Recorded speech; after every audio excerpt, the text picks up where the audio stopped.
저도 예전에는 신뢰가 제일 중요한 줄 알았어요. 근데 조금만 믿어도 헤어지던데? 실제 연애에서 중요한 건 따로 있던데? 신뢰가 아니던데? 사랑도 아니던데?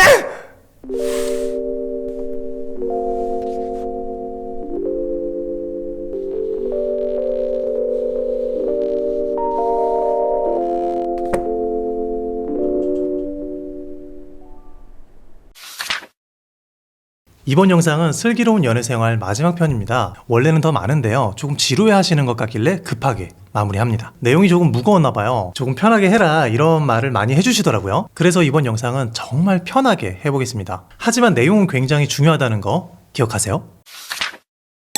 여러분들이 많이 하시는 환상 속의 연애 말고 실제 연애에서 가장 중요한 게 뭘까요? 제가 조사를 해봤어요. 신뢰, 성격, 존중, 배려, 책임, 가치관 등등 이렇게 다양한 답변이 있었는데 이상하게도 사랑이라고 대답한 사람은 단 한 명도 없었습니다. 아니, 연애를 하는데 사랑이 안 중요할까요?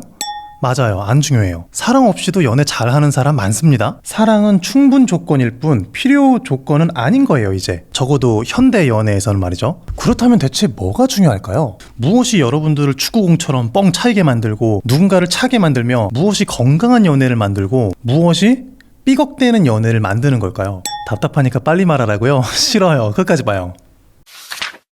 연애라는 건 남녀 그리고 사랑이기 이전에 사람이 사람을 만나는 사람 관계입니다. 이런 사람 간의 관계는 서로를 위한 마음만 가지고는 절대로 유지되지 않아요. 상대를 불안하게 만드는 행동은 잔뜩 하면서 좋아하는 마음은 굴뚝 같다 이러면 그 관계가 잘 유지되던가요? 열받아서 그냥 그 굴뚝을 확 막아버리고 싶죠? 우리는 사람 관계에서 내가 가지고 있는 마음만큼 모든 행동을 다 할 수 없어요. 지금까지 살면서 내 몸에 배어있는 것들이 있기 때문이죠. 기준이나 신념, 버릇, 습관 같은 것이 존재하기 때문에 마음과는 다른 말과 행동이 튀어나오는 거예요. 상대를 좋아하는 마음과 이것들이 충돌하면서 문제가 생기죠. 연애하면서 크게 겪는 문제들이 뭐죠? 헤어짐을 고민하게 될 정도의 문제들. 예를 들면 이성 문제 혹은 상대의 고쳐지지 않는 치명적인 버릇이나 습관 때문이죠. 그게 상대가 아니라 본인에게 있을 수도 있고 문제를 느끼면 조절이 돼야 하죠. 우리는 그런 사람을 좋아하고 그런 사람과 연애했을 때 안정감을 느껴요. 헤어짐을 언제 결심해요? 이 사람은 앞으로 변하지 않겠구나 판단이 들었을 때예요. 아, 정말 조절이 안 되는구나 라는 판단에서 두려움이 생기는 거라고요. 다른 이성과 연락하는 게 싫은데 상대는 그걸 멈추질 못해. 그러면서 그게 아니야, 너를 사랑하는 마음은 굴뚝 같아, 정말이야, 이렇게 해봤자 납득이 안 된다고요? 좋은 연애 관계를 유지하려면 자기가 좋아서 하는 것 혹은 자기도 모르게 하게 되는 것을 절제하고 통제해야 하는 거예요. 이게 제일 중요합니다.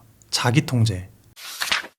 앞서 말한 예에서 중요한 게 한 가지 있는데, 다른 이성과 연락하는 걸 절제하지 못하는 상대방도 잘못이지만 그걸 싫어하는 본인도 자기 통제가 안 된 것이죠. 상대방이 다른 이성과 연락하는 게 아무렇지 않으면 이런 문제가 생기지 않아요. 자기 혼자 불안해서 자기 마음을 컨트롤하지 못한 거죠. 스스로 상대를 신뢰하고 평온한 자기 상태를 만들었으면 아무 문제가 생기지 않을 일이에요. 이런 상황을 보면 서로 좋아하는 마음이 있다고 하더라도 결국 자기 스스로를 통제하지 못하는 게 가장 문제인 거죠. 남녀 문제는 대부분 이렇게 자기 통제를 잘 못해서 생기는 겁니다. 그렇기 때문에 연애에서는 자기 스스로를 통제하는 것이 가장 중요한 거예요. 신뢰가 가장 중요하다고 말하고 싶은 사람이 분명히 있을 겁니다. 신뢰는 자기 통제 중에 하나일 뿐이에요. 신뢰보다 자기 통제가 더 선행하는 것이죠. 많은 사람들이 착각을 합니다. 신뢰는 상대방이 만들어주는 거라고 생각하죠. 상대가 믿을 수 있는 모습을 보여야 내가 믿는 것이다, 이렇게. 내 신뢰의 이유를 상대방에게 의존하는 거예요. 이게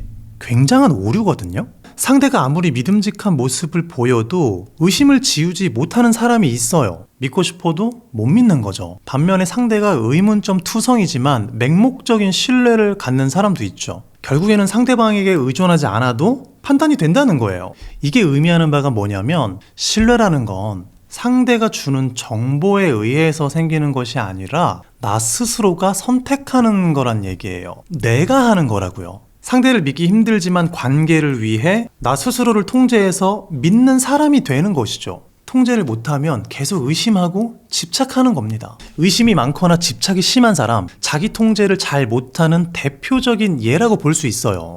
집착을 할 필요도 없는 평온한 상태를 본인 스스로 만들어야 되는데 그렇게 하지 못하는 거죠. 그러니까 통제 없이 그냥 자기 하고 싶은 대로 하는 겁니다. 자기가 하고 싶은 대로 다 하면 누군가와의 관계가 잘 유지가 되나요? 자기가 하고 싶은 만큼 의심하고 집착하고 다른 이성들과 다 잘 지내고 매일 술만 먹고 사고치고 약속 안 지키고 지각하고 거짓말하고 막말하고 표현 못하고 배려하지 않고 이 모든 것들을 자기가 통제하지 못하면 연애 관계는 잘 유지되지 않습니다. 유지가 된다고 하더라도 그게 건강한 관계는 아니죠. 결국 나를 위해서 그리고 상대방을 위해서 나 자신에 대한 통제를 하는 것이 실제 연애에서는 가장 중요한 겁니다. 상대방을 좋아하고 사랑하는 마음보다 더 중요해요. 연애는 실제로 사람이 만나서 하는 거니까. 연애에서 가장 중요한 건 내가 평온해지는 것이고 상대가 평온해지도록 나 스스로를 컨트롤하는 것이라는 얘기예요. 이것들 모두 다 자기를 통제하는 것이죠.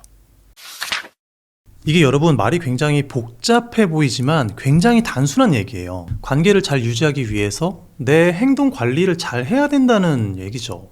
연애하는 중에는 이것보다 중요한 요소는 없습니다. 정말 눈 씻고 찾아봐도 없어요. 물론 눈을 씻어본 적은 없지만은 눈을 씻나? 근데 사람들이 누나를 뽁 해가지고 이렇게 씻나? 연인에게 언제 실망하게 되는 줄 아세요? 상대가 선을 넘어가는 것을 통제하지 못할 때예요. 그리고 이런 얘기가 있을 수도 있겠네요. 아까 신뢰에 대해서 얘기를 했잖아요. 그냥 다 받아주고 다 괜찮은 상태가 되라는 거냐? 그럼 바보 되는 거 아니냐? 자기 통제를 잘 해서 괜찮아진다는 건 바보가 되는 게 아니라 평온해지는 겁니다. 서로가 그런 상태라면 더할 나위 없이 정말 좋은 연애 관계겠죠. 이게 굉장히 중요한 게 결혼을 하고 나서도 정말 중요하거든요. 어떤 사람이랑 평생 붙어서 사는데 어찌 불만이 없을 수 있겠습니까? 내가 싫어하는 점이 있고 고쳐지지 않는 부분도 당연히 있는 거죠. 그러면 상대방은 그렇게 하지 않기 위해서 계속 스스로를 절제하고 통제해야 되는 거예요. 이것도 중요하지만 그런 모습을 보는 나도 평온해져야 하는 거예요. 저 사람이 저렇게 하는 게 너무 싫고 계속 불만만 가지고 있으면 그냥 문제만 커지는 거거든요. 그러니까 나도 괜찮아져야 되는 거죠. 결국 나 스스로가 나를 괜찮은 상대로 계속 만들어야 되는 거예요. 결혼은 특히나 이 과정이 굉장히 중요해요. 그래야 상대를 평생 예뻐할 수 있거든요. 사람들이 많은 노력을 쏟는 부분이 뭐냐면 문제를 해결하려고 한다는 거예요. 사람 간의 관계에서는 문제를 해결하는 것보다 괜찮은 상대가 되는 것이 더 중요해요. 문제를 해결하지 못해도 저 사람이 자기의 단점을 고치지 못하고 계속 선 넘고 계속 마음에 안 드는 짓을 한다고 하더라도 그게 시간이 지나면서 내가 아무렇지도 않고 그냥 오히려 이뻐 보이기까지 한다니까요. 그러면 그 관계가 잘 유지가 되는 것이죠. 저도 그렇게 살고 있습니다. 저도 완벽하지 않고 제 아내도 완벽한 사람이 아니라서 세상에 내 욕구를 100% 만족시켜줄 수 있는 사람이 어디 있겠습니까? 그냥 나를 위해서 상대를 위해서 통제하면서 사는 거예요. 그게 가장 현명하고 가장 쉬워요. 자, 마지막으로 쉽게 정리를 해보자면 맨날 술 먹고 싶어도 상대가 싫어하면 절제하고 집착하는 마음이 생겨도 스스로 참아내고 약속이 있으면 귀찮아도 미리 준비해서 늦지 말고 이렇게 계속 자기 스스로를 통제하라는 말입니다. 연애는 사람 간의 관계니까 네 마음대로 다 하지 말고 연애는 너 혼자 하는 게 아니잖아? 네, 오늘 영상은 여기까지입니다. 원래는 더 긴데 많이 줄였어요. 이 슬기로운 연애 생활에 대해서 더 구체적인 내용을 원하신다면 나중에 책 나오면 사서 보세요. 지금까지 새로운 패러다임의 연애 관찰가 또건이었습니다. 감사합니다.